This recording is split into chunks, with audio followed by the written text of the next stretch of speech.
Hello and welcome to Granada Reports, live with the latest across the northwest. Hello, thanks for joining us. On the programme this evening. A second inquest opens into the death of teenager Yousef Macky, stabbed in the street by his friend. We'll have the latest. Ready to go home, but trapped by the system. All Gary wants is his independence. His parents have the unbearable worry about his future care. Sorry, I do get upset. Stop this feeling. Anybody stop this pain. Rick Astley and the pop video that costs £4. He tells Caroline about his new single, album and tour. And a frosty start in places today with a settled start to the working week. It'll be all change weather-wise, though, from Wednesday. I'll be back later on with the forecast.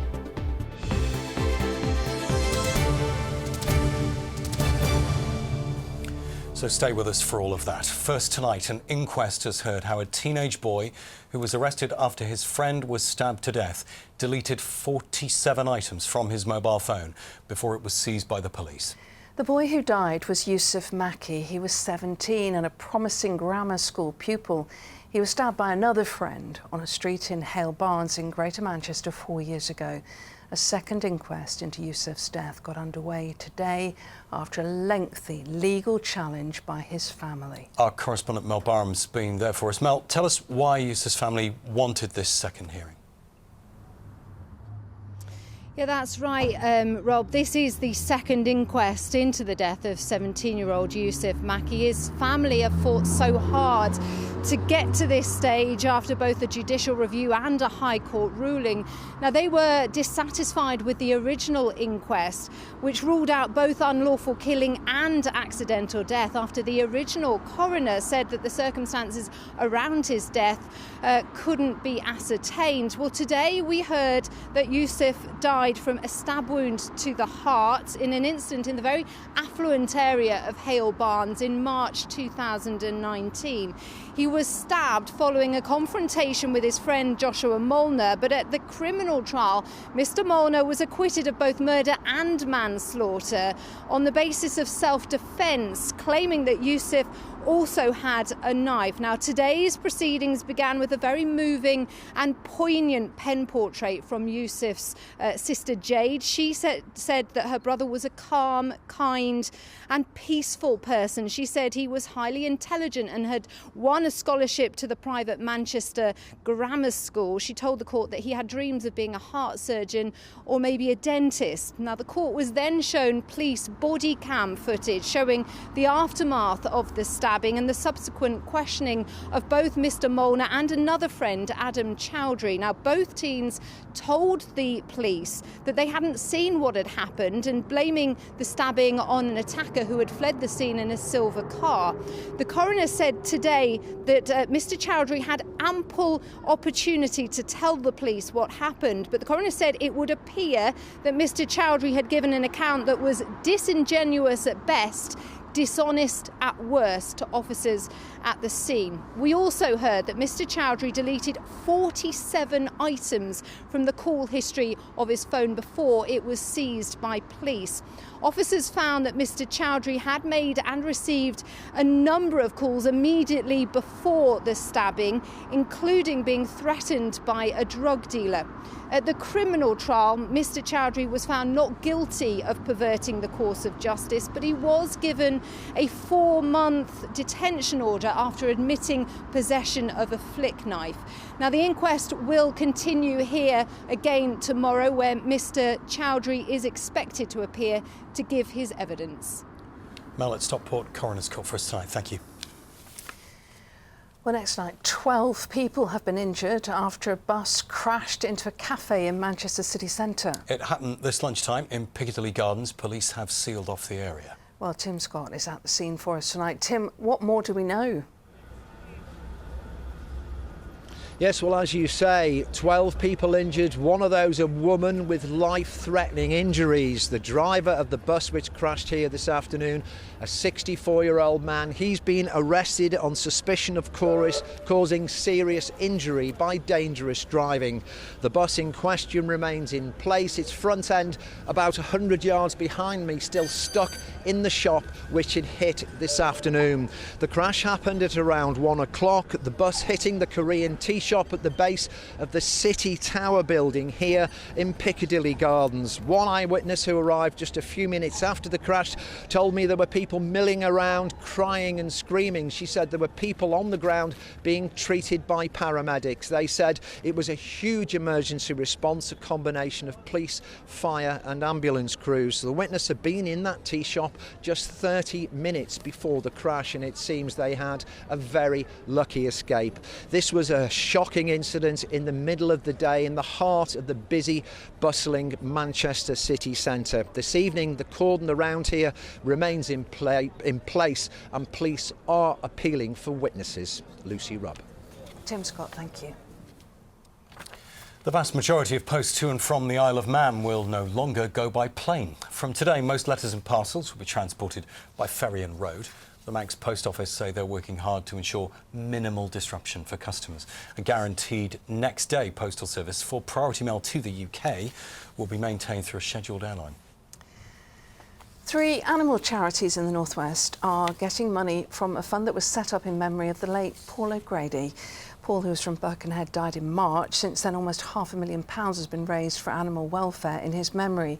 There'll be £20,000 each for Fresh Fields in Formby, Carla Lane Animals in Need in Liverpool and the Oldies Club in Warrington.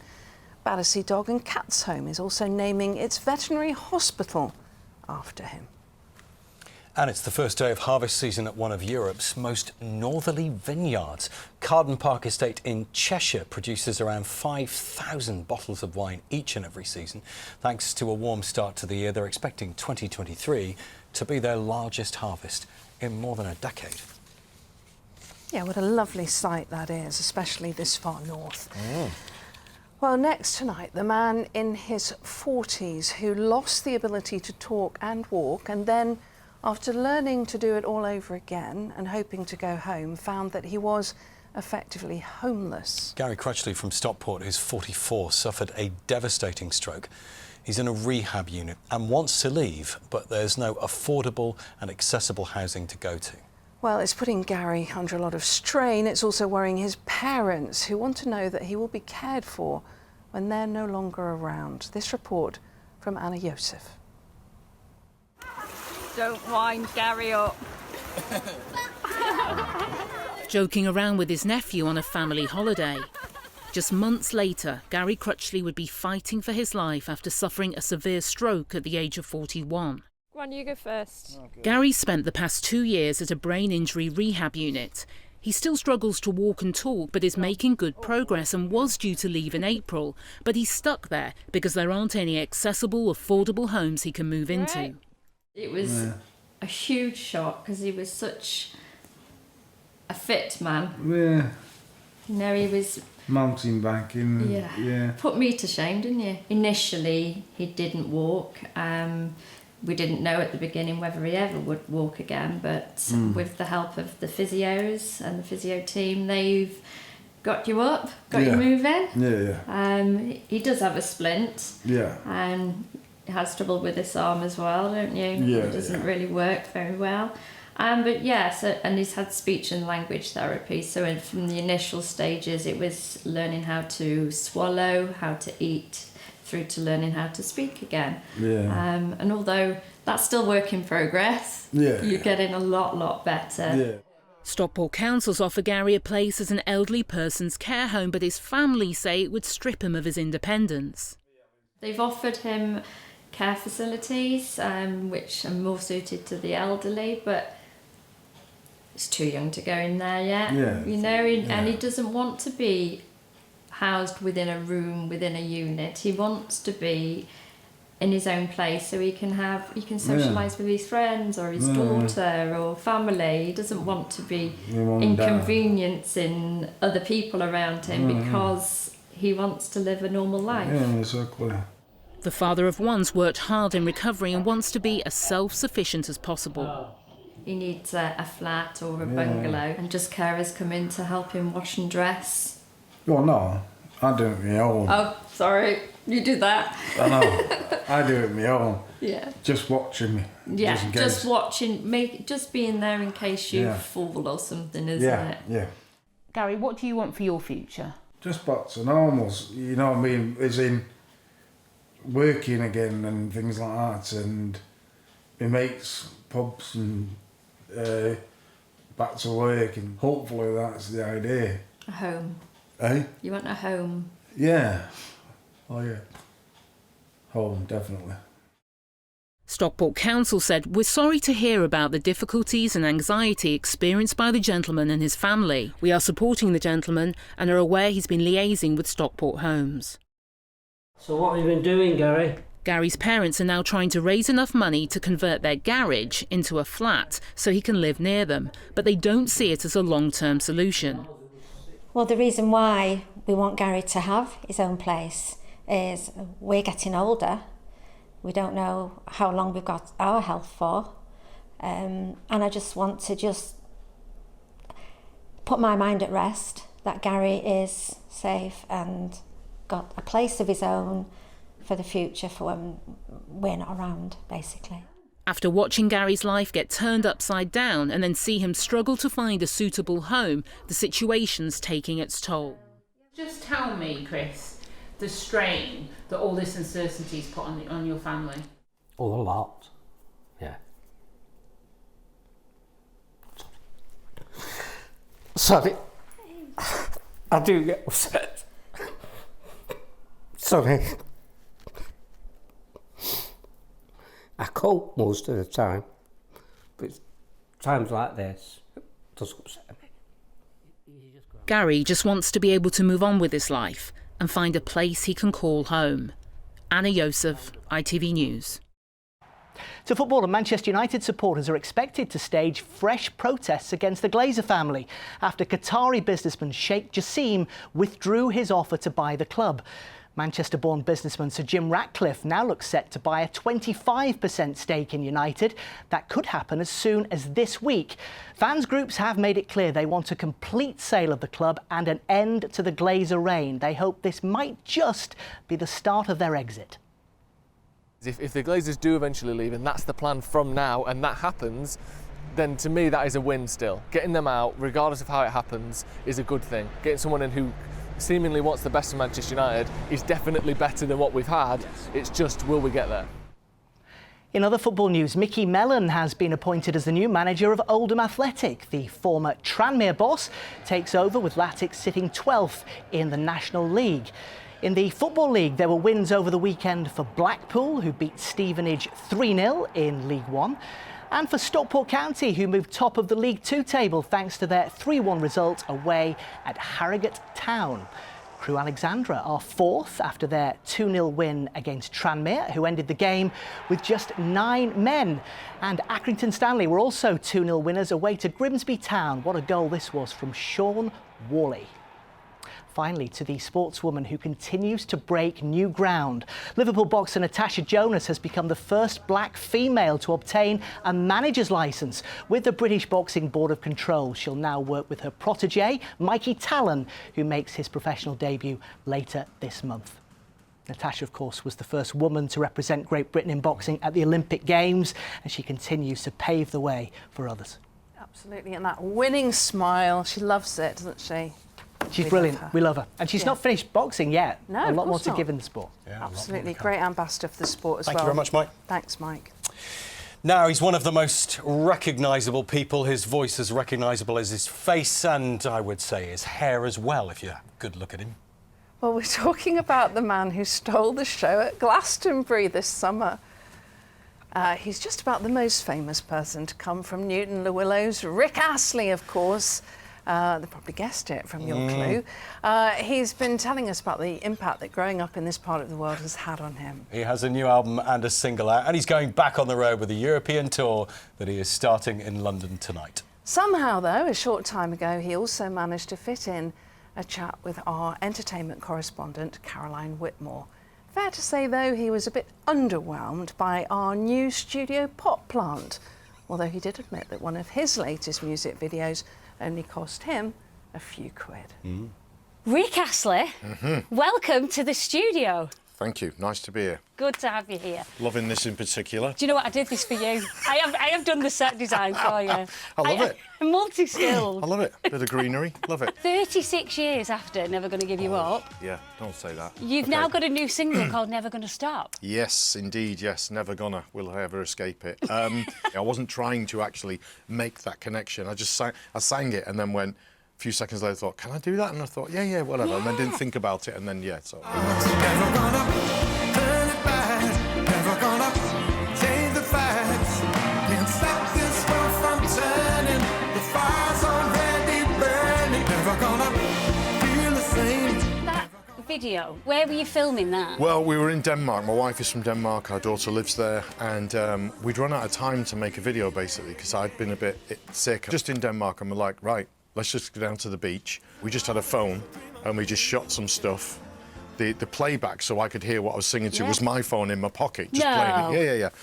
So, done on a shoestring, £4.20 it cost us in the end. And so we did that, and that's what we've run with the video. So on the next video, the song that's coming next, we have Simon Pegg directing, which is unbelievable. So we've gone from making a video on a phone, my wife and I, to like having this like Hollywood film set sort of scenario going on.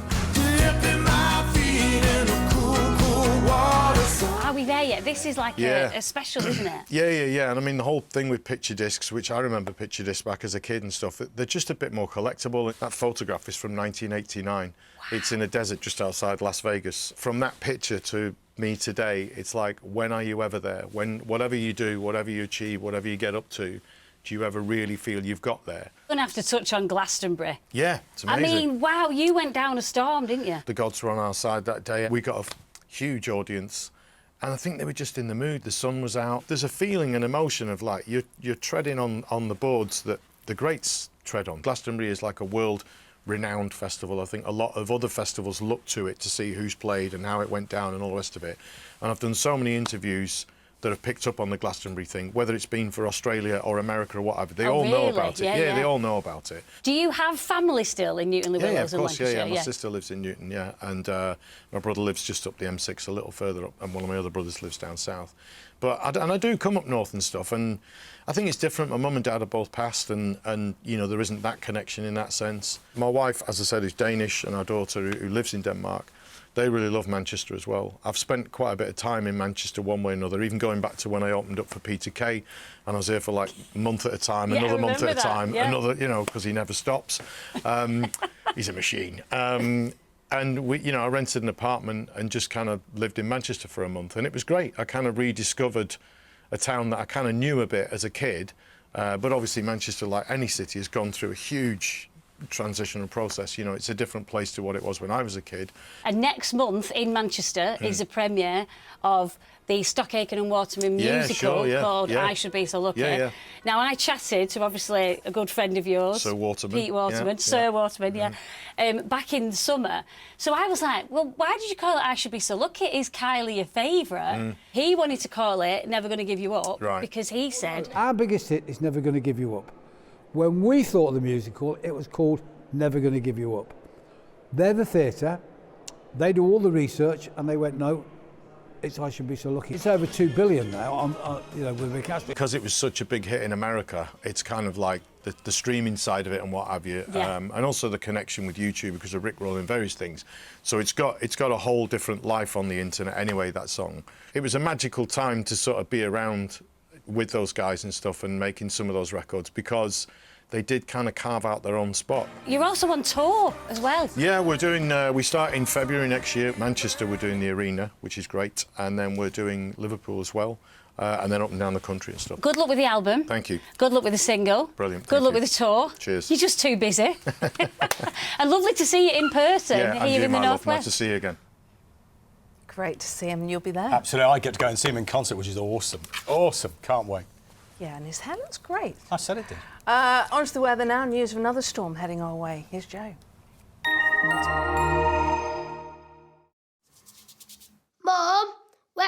Steps, toilet or bin? Bin. Why? United Utilities sponsors ITV Granada weather. Thank you. A very good evening to you. A beautiful autumnal start to the working week with frosty conditions for some of us this morning. And tomorrow looks dry. However, after Wednesday, our weather turns decidedly more unsettled with the second named storm of the season, Babette, bringing wet and windy conditions to the northwest from Wednesday until Friday. It's a deep low pressure system currently over Iberia and will be winging its way towards us over the next day or two. From Wednesday to Friday, heavy spells of rain accompanied by very gusty easterly or southeasterly winds. So some very disruptive weather ahead to end the working week. Back to this evening though, it's quiet here in the northwest and skies are clear, particularly for North Lancashire and Cumbria, where temperatures will dip down low enough for a touch of frost. A shield of cloud just moving up from the Midlands into parts of Cheshire, Merseyside, Derbyshire as we go through the night. But it's dry for all of us and winds are fairly light, so there could be a few pockets of fog here and there before tomorrow morning. On to tomorrow. First of all, the sun will be rising at 7:41 and it sets at 6:10. A dry, chilly start to the day with the best of sunshine again for northern counties before cloud builds once more across many parts of the northwest during the afternoon. Essentially though, it is a dry day, becoming quite breezy by the close of play tomorrow ahead of that rain moving in for tomorrow night and into Wednesday. Temperature-wise tomorrow probably reaching 13 or 14 degrees at best. Looking ahead to start Wednesday, rain will be moving in as Storm Babette brings a spell of very wet and windy weather, but temperatures are on the up as we head towards the weekend. Bye-bye. Cleaned up well. United Utilities sponsors ITV Granada weather. Thanks, Joe. You may remember from a few weeks ago the story of a wife who found her husband's wedding ring with a metal detector. Well, there's a lot of this metal detecting going on at the moment. 5 years ago, you might remember David Moss from Cheshire and Friends found thousands of Roman coins buried near Conway in North Wales. It's just been declared treasure, which means he has to hand it over. Doesn't Hard keep luck. it. But there we go, he still found it. Have a nice night.